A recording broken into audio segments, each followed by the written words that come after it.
Good morning class. तो बेटे अपनी क्लास शुरू कर रहे हैं। देखो लास्ट क्लास में हमने क्या पढ़ा था। हमने लेज़र की 4 प्रॉपर्टीज़ के बारे में पढ़ा था। कौन कौन सी, जो वो 4 प्रॉपर्टी जो ऑर्डिनरी लाइट से लेज़र लाइट को अलग बनाती हैं। ठीक है, तो वो कौन कौन सी 4 प्रॉपर्टी थी बेटा।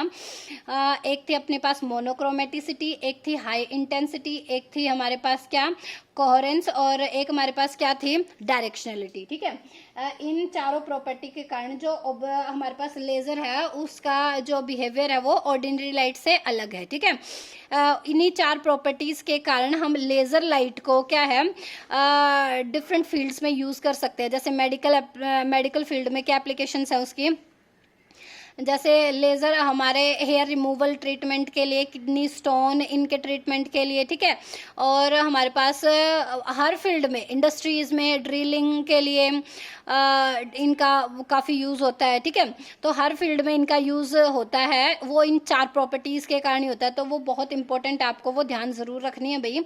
ठीक है, आगे हम पढ़ते हैं। अब हम हमारी यूनिट नंबर 3 स्टार्ट कर रहे थे, उसमें हम आज चैप्टर नंबर 8 स्टार्ट कर रहे हैं। ठीक है, चैप्टर नंबर हमारा 7 कंप्लीट हो चुका है। तो ये जो चैप्टर है किस बारे में है, Einstein quantum theory of emission and absorption radiation. देखो मैंने आपको उसमें भी बताया था, जब मैंने लेज़र का इंट्रोडक्शन दिया था, कि जो आइंस्टाइन है उन्होंने काम किया था लेज़र पे, तो उन्होंने 3 हमारे पास क्या बताए थे, प्रोसेसेस बताए थे कि इन प्रोसेसेस पर कोई भी लाइट वेव है जो काम करती है। ठीक है, इनमें से जो हमारी लेज़र है वो एक प्रोसेस पे ही काम करती है। ठीक है, तो आज हमें उन कोफिशिएंट्स के बारे में आपस में एक दूसरे के साथ रिलेशन फाइंड आउट करना है। ठीक है, तो हमारा टॉपिक क्या है, आइंस्टाइन कोफिशिएंट्स। ठीक है, आइंस्टाइन के वो कोफिशिएंट 3 कोफिशिएंट है, क्योंकि उन्होंने 3 प्रोसेस बताए थे, हर प्रोसेस के लिए अपना एक कोफिशिएंट है। ठीक है भाई, फर्स्ट हमने पढ़ना है। देखो मैंने आपको पहले भी कराया था, क्या था, 3 प्रोसेस हमने कौन से पढ़े थे। एक तो था हमारे पास स्टिमुलेटेड एब्जॉर्प्शन, एक हमारे पास था स्टिमुलेटेड क्या था स्पॉन्टेनियस एमिशन, और एक हमारे पास था स्टिमुलेटेड एमिशन। जो हमारी लेजर होती है वो स्टिमुलेटेड एमिशन पर ही वर्क करती है। ठीक है, तो इनके बारे में मैं आगे और ज़्यादा बताऊंगी। तो यहाँ पे हमें कोफिशिएंट क्या पढ़ने हैं, 3 कोफिशिएंट कौन से थे, B12 जो आइंस्टाइन कोफिशिएंट है फॉर स्टिमुलेटेड एब्जॉर्प्शन के लिए, A21 आइंस्टाइन कोफिशिएंट है फॉर द स्पॉन्टेनियस एमिशन के लिए, B21 Einstein coefficient for the stimulated emission के लिए। ठीक है भाई, तो एक एक करके पहले सबसे पहले उन प्रोसेसेस को पढ़ते हैं। फर्स्ट प्रोसेस क्या है, स्टिमुलेटेड और इंड्यूस्ड एब्जॉर्प्शन। ठीक है भाई, एब्जॉर्प्शन से ही पता चल रहा है जो हमारा इलेक्ट्रॉन जो एटम है वो हमारा लोअर स्टेट से हायर स्टेट में एब्जॉर्ब होगा। ठीक है, उस टाइम पे हमें क्या है, उसे एक एनर्जी h म्यू एनर्जी देनी पड़ती है, म्यू फोटोन की क्या देनी पड़ती है, म्यू फ्रीक्वेंसी की क्या देनी पड़ती है, एनर्जी देनी पड़ती है। ठीक है, तो ये हमारा क्या है, एक्साइटेड होके क्या है, हायर स्टेट में चला जाता है। हायर स्टेट में चला गया, ये क्या हो गया, एब्जॉर्प्शन। ये बिफोर एब्जॉर्प्शन है, ये आफ्टर एब्जॉर्प्शन है। ठीक है, यहाँ पर ये हमारी क्या है, lower energy state, this is higher energy state E2। ये हमारे पास क्या है, N1 लोअर लेवल है, ये हमारे पास N2 हायर लेवल है। सिमिलरली यहाँ पे भी है। ठीक है, यहाँ पे हम लेके चलते हैं, e mu b the energy density of incident radiations. Incident radiations हमारी ये है, ये हमारी क्या है, इंसिडेंट रेडिएशन है। रेट ऑफ स्टिमुलेटेड एब्जॉर्प्शन, किस रेट से एब्जॉर्ब होगा एटम, वो रेट उसे हम मान के चल रहे हैं RSTA, rate of stimulated absorption is directly proportional to किसके डायरेक्टली प्रोपोर्शनल हो जाएगा भाई, एक तो हमारे पास N1 के, क्यों N1 के प्रोपोर्शनल क्यों होगा, क्योंकि हमारा यहाँ पर लोअर लेवल में ही क्या है, एटम प्रेजेंट है। ठीक है, तो एक तो हमारा N1 के डायरेक्टली प्रोपोर्शनल, एक वो हमारे पास उस एनर्जी डेंसिटी के होगा जिस एनर्जी का हम फोटोन इंसिडेंट कराएंगे। ठीक है, तो ये RST हमारा किसके डायरेक्टली प्रोपोर्शनल आ गया, N1 और E म्यू के। ठीक है, तो इस प्रोपोर्शनलिटी को जब मैं हटाऊंगी तो मेरे पास एक कोफिशिएंट आता है जो है B12। ये क्या है, B12 coefficient of stimulated absorption. ठीक है, where B12 is the coefficient of the proportionality and is called the Einstein coefficient for the stimulated absorption from level 1 to level 2। ठीक है भाई, नेक्स्ट हमने जो पढ़ना था, इसको इक्वेशन नंबर 1 नाम दे दिया। नेक्स्ट हमने जो पढ़ना था वो है स्पॉन्टेनियस एमिशन। अब देखो इलेक्ट्रॉन हमारा लोअर से हायर स्टेट में चला गया, तो अब ये क्या है उसको लोअर, अब ये तो है नहीं कि वो हायर स्टेट में ही रहेगा, नहीं, हायर स्टेट में कोई भी एटम ज्यादा देर तक नहीं रह सकता, उसका जो टाइम है 10⁻⁻8 सेकेंड, इतने टाइम तक ही रह सकता है। उसके बाद क्या है वो हमारे पास ग्राउंड स्टेट में आता है, ठीक है। तो जब हमारे पास जो हायर टू लोअर स्टेट में एमिशन होता है एटम का, वो बिना किसी इंसिडेंट लाइट के दिए ही हो जाए, यानी कि वो अपने आप ही जब अपने पास लोअर स्टेट में आ जाए ये एटम, उस एमिशन को हम बोलते हैं स्पॉन्टेनियस एमिशन, ठीक है भाई। तो ये बिफोर एमिशन की कहानी है, ये आफ्टर एमिशन की कहानी है। अब यहाँ पर रेट ऑफ एमिशन भी होगा, किस रेट से वो ग्राउंड स्टेट में आ रहा है, ठीक है। The rate of spontaneous emission RSPE is directly proportional to, यहाँ पे इस बार वो सिर्फ लेवल के ही डायरेक्टली प्रोपोर्शनल होगा। यहाँ पे हमने कोई एनर्जी तो दी नहीं है, उसे नहीं दी है ना, उसने खुद ही एमिट आउट करी है h म्यू एनर्जी, हमने कोई एनर्जी नहीं दी, हमने कोई एनर्जी नहीं दी, तो सिर्फ वो क्या होगा, रेट N2 के डायरेक्टली प्रोपोर्शनल होगा। N2 के क्या होगा, स्टार्टिंग जो हमारा एटम था वो किस में था, हायर स्टेट में था, यानी कि हायर N2 लेवल में था।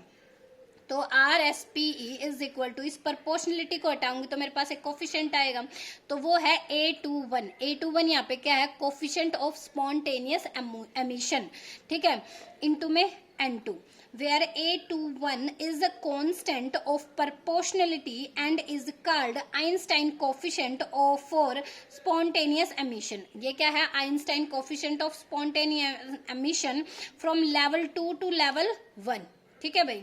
नेक्स्ट हमारे पास क्या है, इसको इक्वेशन नंबर 2 नाम दे देंगे। नेक्स्ट हमारे पास क्या है, स्टिमुलेटेड एमिशन, ये लेजर के लिए इम्पोर्टेंट है। अब देखो मैंने बताया तुम्हें, जो हायर स्टेट में जब एटम है तो दो तरीके से वो लोअर स्टेट में आता है। एक तो हम जब वो अपने आप ही लोअर स्टेट में आ जाए, हमें कोई उसे इंसिडेंट लाइट प्रोवाइड ना करानी पड़े, ठीक है, तो उसे हम बोलते हैं स्पॉन्टेनियस एमिशन।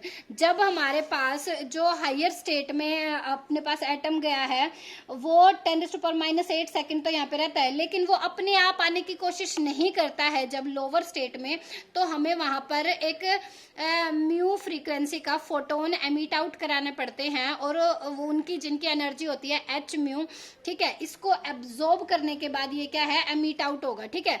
लेकिन जब एमिट आउट होगा तो वो दो एनर्जी के फोटोन, एक तो उसी एनर्जी का फोटोन जितनी एनर्जी उसने एब्जॉर्ब की है, और एक उतनी ही एनर्जी का एक और फोटोन एमिट आउट करेगा h म्यू, ठीक है। तो ये अपने पास इस टाइप के एमिशन को हम बोलते हैं स्टिमुलेटेड एमिशन। जो हमारी लेजर लाइट होती है वो इसी एमिशन पर वर्क करती है, ठीक है। तो ये वाली सारी कहानी हमारी बिफोर एमिशन, ये वाली सारी कहानी हमारी आफ्टर एमिशन, ठीक है। तो अब क्या है, rate of stimulated emission, rate of stimulated emission is directly proportional to, again हमारे पास एक तो यहाँ पर N2 में था और एक हमने h म्यू एनर्जी प्रोवाइड कराई, h म्यू एनर्जी प्रोवाइड कराई, तो ये डायरेक्टली प्रोपोर्शनल किसके होगा, एक तो N2 के होगा, एक हमारे पास एनर्जी जिसका म्यू फ्रीक्वेंसी है, ठीक है। तो RSTA is directly proportional to N2E mu, ठीक है भाई। तो RSTA is equal to B21 N2E mu, ठीक है। तो ये हमारे पास क्या है, प्रोपोर्शनलिटी कांस्टेंट। B12 किसके लिए था, हमारे पास था वो स्टिमुलेटेड एब्जॉर्प्शन के लिए, B21 किसके लिए आया है, स्टिमुलेटेड एमिशन के लिए, ठीक है। Where B21 is the constant of proportionality and is called Einstein coefficient for the transmission from level 2 to level 1, ठीक है भाई। कुछ ज्यादा तेज नहीं भाग रही हूँ, थोड़ा आराम से पढ़ाती हूँ, ठीक है। क्या है भाई यहाँ पे, where B21 is constant of proportionality and is called Einstein coefficient for the transition from level 2 to level 1, ठीक है भाई।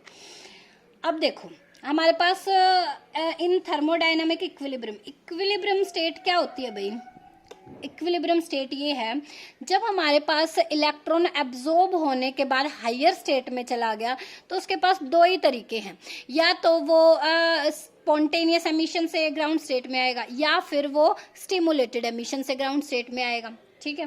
तो मतलब ग्राउंड स्टेट में आएगा ना, तो हमारे पास क्या है, जो एब्जॉर्प्शन है वो इनके ही तो इक्वल होगी, जितने भी तरीके से एमिट आउट होगा, तो एब्जॉर्प्शन हमारी किसके इक्वल होगी, rate of spontaneous emission plus rate of stimulated emission, ठीक है। इसे हम बोलेंगे थर्मोडायनामिकल इक्विलिब्रियम कंडीशन, इसको मैंने इक्वेशन नंबर 4 दे दिया नाम। अच्छा, RSTA ये हमारी इक्वेशन नंबर 1 से आ गई थी। RSPE इक्वेशन नंबर 2 से आ गई थी, और RSTA स्टिमुलेटेड एमिशन ये हमारी इक्वेशन नंबर 3 से आ गई थी। तो इन तीनों इक्वेशन का मैं इस 4th इक्वेशन में यूज करूंगी, तो क्या मिलेगा मेरे को,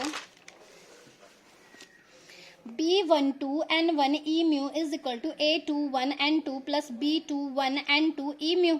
ठीक है भाई, यहाँ पे अपने पास क्या हो गया, B12 N1 E म्यू, यहाँ पे जो अपने पास B वाले कोफिशिएंट है वो एक तरफ कर लूँ, माइनस का B21 N2 E म्यू, यहाँ पे क्या हो गया A21 N2। इतनी बात क्लियर होगी। देखो यहाँ पे H म्यू यहाँ पे भी है, E म्यू यहाँ पे भी है, E म्यू यहाँ पे भी है, मैं इसको कॉमन ले सकती हूँ। तो अंदर क्या बच गया, B12 N1 minus B21 N2, ठीक है, is equal to A21 N2। ठीक है, तो H म्यू मेरा क्या आ गया, A21 N2, और ये मल्टीप्लाई में था, इधर आके कहाँ हो गया, डिवाइड में आ गया। इतनी बात तो क्लियर। अब मैं यहाँ से B21 N2 कॉमन ले लूँ इसमें से, तो क्या बच जाएगा, A21 N2 B21 N2 मैंने क्या ले लिया कॉमन, तो यहाँ पे अंदर बच जाएगा B12 N1 divided by B21 N2, और यहाँ पे क्या आ गया, माइनस का 1। यहाँ से सिर्फ N2 से N2 कैंसिल होएगा, ठीक है भाई, B21 कैंसिल नहीं हो रहा है। तो E mu is equal to में A21 यहाँ पे तो इंटू 1, नीचे क्या बच गया B21, यहाँ पे क्या है B12 divided by B21 N1 divided by में N2 माइनस का 1। ये इक्वेशन नंबर 5 हो गई। अब देखो भाई, तुमने ये Maxwell Boltzmann distribution last second year statistical physics में बहुत अच्छे से पढ़ा होगा। अगर जिनको नहीं ध्यान है कि कहाँ पे पढ़ा था, तो मैंने यहाँ पे सेकंड ईयर को पढ़ा रखा है ये, तो सेकंड ईयर क्लास की जो वीडियोस हैं उनमें एक बार चेक कर लेना, मैक्सवेल बोल्ट्जमैन डिस्ट्रीब्यूशन लॉ। तो ठीक है, तो वहां पे N1 बाय N2 की वैल्यू आएगी E2 minus E raise to power E2 minus E1 by KBT। यहाँ पे KB क्या है, बोल्ट्जमैन कांस्टेंट है, ठीक है। तो N1 बाय N2 ये क्या है हमारे पास, एनर्जी, डिफरेंस ऑफ एनर्जी है ना, वो किसके इक्वल होता है, H म्यू के। E2 माइनस का E1 किसका है, डेल्टा E के इक्वल है, और E किसके इक्वल होता है, H म्यू के। तो इसकी जगह मैं क्या लिख सकती हूँ, H म्यू बाय KBT, ठीक है। ये N1 बाय N2 के इक्वल हो गया, इसको मैं यहाँ पुट कर सकती हूँ, ठीक है। तो E mu is equal to में A21 अपॉन में B21 1 divided by B12 divided by B21, यहाँ पे क्या था, यहाँ पे N1 बाय N2 था, उसकी जगह आ जाएगा E raise to power H mu by KBT minus का 1, ठीक है। इसको मैंने इक्वेशन नंबर 7 नाम दे दिया। According to Planck's radiation law, Planck's radiation law, अब ये प्लैंक्स रेडिएशन लॉ भी हमारा उसी में है सेकंड ईयर में, ठीक है भाई। तो उसमें जो एनर्जी की इक्वेशन आती है, आप लोगों को ध्यान नहीं है कि ये कैसे आया था, तो या तो आप एक बार स्टैटिस्टिकल की बुक उठा के देख लेना बेटा। अगर आपको बुक उठाने का मन नहीं है, तो मैंने यहाँ पे सेकंड ईयर के फोल्डर में जाना, वहाँ पे प्लैंक्स रेडिएशन लॉ बहुत अच्छे से करा रखा है, उसका लास्ट का टॉपिक एक बार देख लेना, लास्ट के 5-7 मिनट का, वहां पर अपने पास एनर्जी का ये एक्सप्रेशन आया हुआ है, ठीक है। तो 8 pi H mu square upon में C क्यूब इंटू में 1 अपॉन में E raise to power H mu by KBT minus 1, ठीक है। वो डायरेक्ट यूज किए मैंने रिजल्ट, ठीक है। तो ये मेरे पास क्या बच जाएगी, ये जो इक्वेशन है E म्यू की, ये मैं इसमें यूज कर लूं, ठीक है।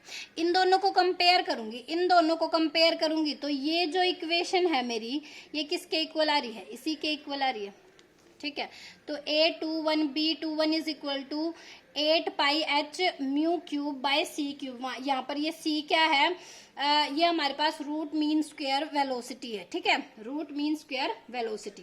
और यहाँ से देखो E raise to power this into में 1, यहाँ पे B12 बाई B21 किसके इक्वल आ रहा है, 1 के, देखो भाई, ठीक है।